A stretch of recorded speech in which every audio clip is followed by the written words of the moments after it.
Mr. What? Barrett. Okay. I would have not expected this to actually come through. What? Barrett. And it's not a Barrett's accompanied by any kind of support. There's That's no true. Mathilda. It's just the Barretts.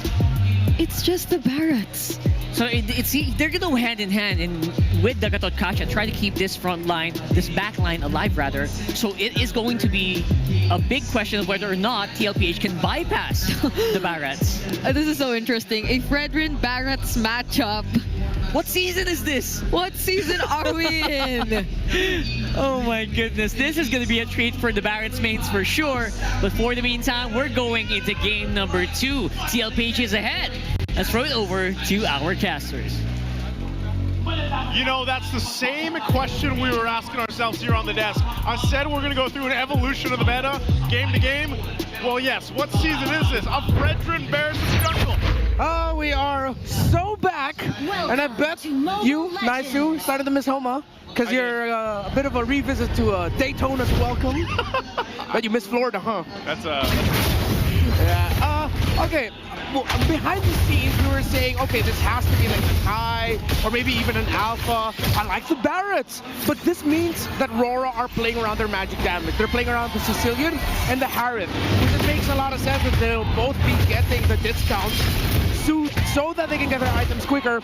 But Liquid, bro, they just need to build a bunch of Radiant armors and then they'll be okay. Let's see if Aurora can make this work. This is a very high risk, but Yue making it look rewarding because he is undefeated with the Sicilian. And this is once again a specialty Harith in the hands of Dominkai. So many teams in the regular season have done 100 different things to ban out this Harith, and here he ends up with it.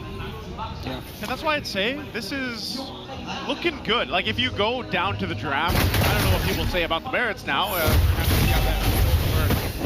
But this is already good, solid picks, Yue and Dominkai. That's the thing. It's so brand new and so old at the same time that people don't have strong opinions about it. You're not sure, you know? You're like, is it still good or not? Yo, man, if it wins, everyone's gonna say, wow, what a brilliant pick. If it loses, boo. Like, why'd you pick the Barretts? But, you know, personally, I like it. So, let's see. As we're looking at the action of the big screen, from time to time, I encourage our viewers to look at the map, see how the laning is actually going between Dominkite and Oheb, because this is what's gonna be one of the main determining factors whether or not Aurora will make this Barretts in the jungle work. How well can Dominkite actually manage Oheb in the gold lane and win in the gold lane? First turtle's up. Something already happening here. Even kind of will start this up, but now Carl needs to fight or to jump in. Here comes 40. Almost gets bit and hit with that deadness welcome. But Dominkite so quick on the retribution, securing that first turtle for the northern line. Sanford very low. Lights on him, gets that taunt. Still there, right by Sanji. A lot of damage on the Edward, popping that vengeance. Oh, now they're still trying to get away. Edward could be in trouble. He falls. Output King bikes it. Light standing in the middle of 3. Little low, pops that concussive blast. Missile expert, not enough to displace Carl TZ. Rora gets to lick their wounds. Happy with that one objective. Okay, good thing Team Liquid Rubies were able to balance things out with a kill, but yeah, Dominkite actually getting the Retribution Battle win against Carl TZ there. Good thing that he was able to. But you see now, Liquid, even though they lose a turtle, they're not afraid to fight and re-engage. So Aurora, especially Light, needs to keep that in mind. UN needs to keep that in mind. And JP's still been super annoying for Aurora to deal with. His positioning is at the Hilda is one of the reasons why they were able to get that kill eventually onto Edward. All right, take a look at the items too. You saw that you have about a couple hundred gold in favor for Dominkite. Yeah. The lane that you mentioned. Oh. Keep an eye on that. Now, look at this. Yeah. Again, there's the pressure you were talking about. Yeah, up top, Oheb got pushed back into the tower, and Dominkite was actually recall spamming in front of him, so we weren't able to see that in the big screen. But again, I encourage y'all, look at the map from time to time. Now, okay, good thing JP was able to, I feel like after that, that's when Oheb told JP, hey, I need your help here, join out. So now you see Aurora, especially Light, trying to get vision in the jungle. I'm pretty sure Dominkite knows that JP's hanging around here. He's fine. Light on his tail, flushes him out almost seemingly with instant reaction. Yeah. And they'll serve up this gold grab over the Dominkite. Very good start for that gold lane. Good block there, actually, by Light to stop Oheb from getting that. But then also, Oheb got a fat wave. Still going to be really close. No team can find a big win in the gold lane just yet. The EXP lane, it's going to be another dead lane experience. one of them actually really messes up. But this turtle looks good for Rora. They're going to start it up. He is part of it. They might have to just force this fight. There's another airstrike. Sanji here, blasting away, cancels it. Oh, it actually secures the turtle. How'd that happen? And now you have blasted away with those bad impacts. And Demon Kite, no follow-through from the rest of the Northern Lights, all liquid. Light's in trouble. He's going to go down here too. It's 1v4 Light. He'll fall. JP picking that one up. Again, JP on the Hilda, plus the fact that OHEB got the miraculous last hit using the Death Sonata. That was all liquid. And you see again the presence of this Hilda every time showing off in the back. Demon Kite was left alone there because Hilda just decided to go after you and Doming. I'm thinking when JP's utility will expire, and if that'll ever happen, oh my God! Doming Kite with Sanji and JP alone. OHEB not even part of the action, takes him out. What was he thinking? I mean, he's been pressed off of his tier 1 turret, zoned out completely for a while now, and then he ends up going down. JP's locked in. JP is so locked in right now. So are everyone else inside of Liquid. Massive lead. Now he's the one flexing. This Hilda, again, dude, there's so many problems every team fight. It seems like, yeah, they're looking around the objective, but US always getting left behind. There needs to be a fix in the comms. Watch out for the Hilda first. Accept that maybe going all in, making sure getting the turtle won't be the right play. Slowly go for heroes. Lane, Edward, on the vengeance. Razor's Wrath, not enough to take him down. He's all right. Again, a dead lane, and this is, weirdly enough, good news for Aurora. If at least one of your lanes isn't getting beat down, you have time to build up Yue. And in my humble opinion, I think Yue is more of a power player now than he was in game 1. So at least if Aurora can extend this to past the 16, 18-minute mark, they should be in a better shape compared to game 1. Yeah, we've seen that facility in the hands of Yue before. It'll be quite deadly, especially in the late game now, leading into this next objective. Turtles, they can't let that turtle be secured by OHEB again. I don't know if that was the Death Sonata or the Rhapsody that got it, but Carl Teasley's setting this one up. That is welcome. Throw in Sanford over into that wall. The Salmon Force by Doming Kite. 40 balls, serving up a kill to Yue. JP gonna be up next. Sanji enters back. AOG by Light cancels it. Sanji with the flicker. Razor's Wrath taking Doming Kite down. Carl? Down goes JP. Edward takes care of business. A good fight for Rora. Edwards jumping back up on the top side. He keeps OHEB out, but a good fight there. Abu Jinjing has had it. Yeah, perfect team fight split. Of course, Edward not giving up on the kill meant that they get a little bit more resources. Carl Teasy, a little shaky there. It looked like he would have gotten punished big time by Rora, but Sanji eventually came back to back him up. So now Rora can continue playing around that idea. See, they were going slowly, just a little bit for the heroes. Demon Kite was able to get that bite down onto Sanford. And then if they can continue to make sure that Sanford's the one taking the brunt of the damage initially, then they should be okay. Sanford has been doing well to keep Edward down, but Edward rotates out. And I think that's a small victory for Rora. That bottom lane, that Expedite can take care of itself. Yeah. Now we're going into Doming Kite is ready. And I'm hoping that's where Rora is right now, because if you're waiting for US still, that's about 6-7 minutes out from now. Like, that is a non-starter if you want to fight now for this first war. At least in that case that Yue got a kill out of that, kind of help him scale up a little bit quicker here. They did go ahead and do that lane swap. Doming Kite now on this bottom side. Trying to press this in, but he's going to have a whole lot to deal with. So can't exactly push the lane in, or push that turret down, and they're going to lead into this next floor when it does come up. So it's up to Rora to kind of decide on how they want to play this out. Yep, Sanji is staying way back. He's actually floating around the orange side buff of Rora. I think he's providing space for OHEB, but Sanford's in trouble. Light with a conceal, forcing Sanford out of defensive range. That's the first turret for Aurora. I guess I said they want to decide what to do. They got the turret. Yeah, I think that was the info. The fact that Sanji got into the orange buff without any vision at all, I think Liquid decided to just call, hey, I think all of them are just down there already in the lower portion of the map. So good thing Sanford was able to get away in time. And when you're going to look at Barrett's and the Lapu Lapu, you're waiting for the timing of the Bravest Spider, the Raging Slashes, the CC immunity, a little bit of the Lapu Lapu should help avoid the initial wait. Oh, this is a fight that's breaking out. Carl Deasy, the Vanguard for Liquid. It's a non-starter. Rora has to let go. They have to reconsider their options here. I was kind of surprised too that they were so up front, especially with Doming Kite leading the charge. Still going, reset here, but now Edwards be in trouble. My God, Edwards got 3 on him. The dead as well, thrown to the wall. The vengeance. Oh!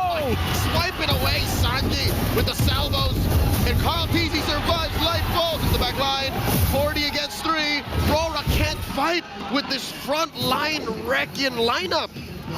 Liquid, they woke up good today. The positioning of Sansan, the Vengeance came in actually perfectly for Edward. I thought they'd be able to get the punish, but the fact that Sanji, right at the very furthest edge of his feathered airstrike, still got the kill onto Edward. And then eventually Sanford coming through, readjusting so that the other members of Rora can clap back. This is why we were a little bit skeptical towards the Barracks. It was good, but still with a healthy hint of skepticism. Now as we look at the items, on the way to the Dominance Ice for the Lapu Lapu, already up to the Malefic Roar for the Granger, still very far away from the Holy Crystal for Dominkite's Harith, and that's the item that they need right now. It's crazy how it fell apart so fast for Dominkite. You know, he was winning that lane against Oheb, and then all of a sudden he's down at, what, 2,000 gold. Whoa, whoa. It's that bad. Yeah. It's that bad. He's got to go heal back up. I don't know, he's having a good time. When it comes to big fights, Rora just doesn't have enough utility. I don't know how Liquid's making this work, because you look at their lineup, the only real AoE CC they have is Sanford and Carl DZ. JP makes it look like he has it, but he's using damage as a threat to make up for that. Yeah. Oh, conceal? JP looking to go hunting, jumps onto Yue, forcing that back beast. They can take care of the Lord, and in comes Carl DZ. Feathered airstrike by Sanji. Surgical approach to taking that tier 2. Yeah. Turret.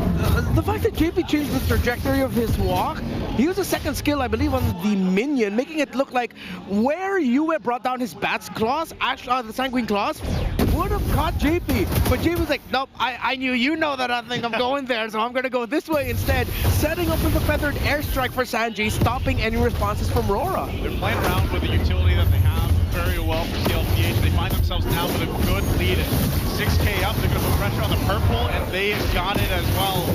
So Demonkite, no buff here.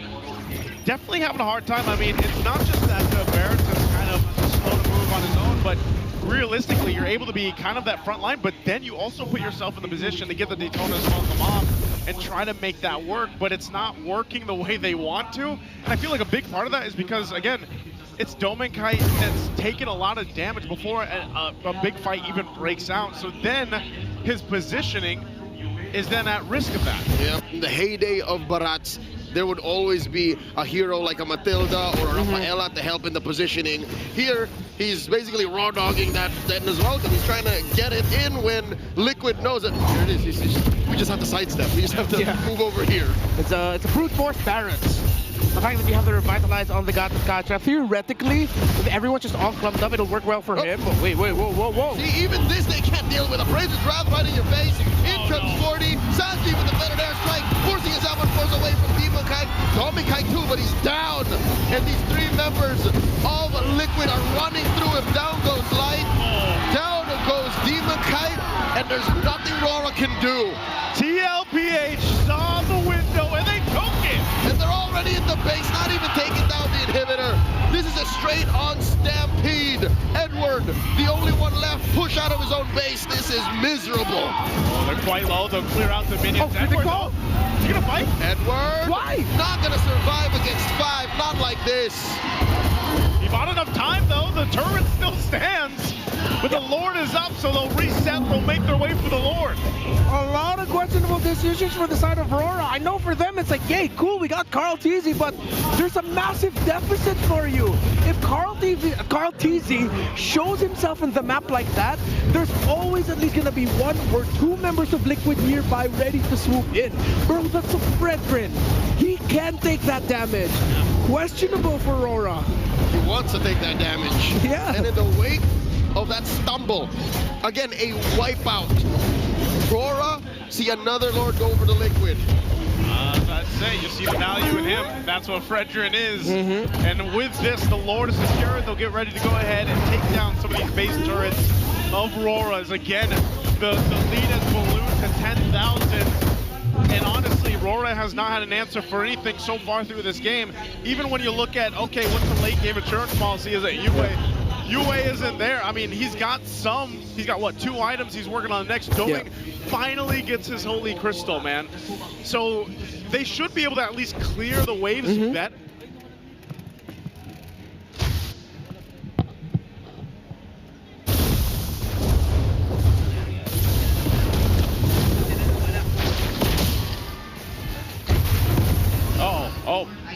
Hold on. They do get a base turret. Uh-huh. Base turret's going to go down. The Lord is still being worked on here. So Rora's able to clear it out. 12,000 and now for Tlph. They take the discipline route. They end up taking out this mid turret next. Tier 2 is going to be the focus here. Sanford jumps forward. Now forward. Desperately trying to hold on to base turrets, but look at the feathered airstrike damage.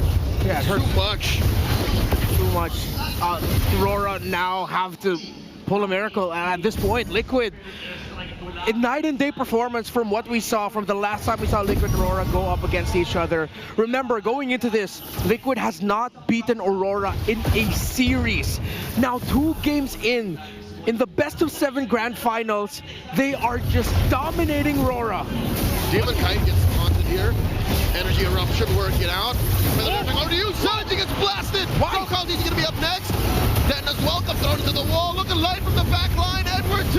The Vengeance pop. The AOG catches OM. In comes Edward.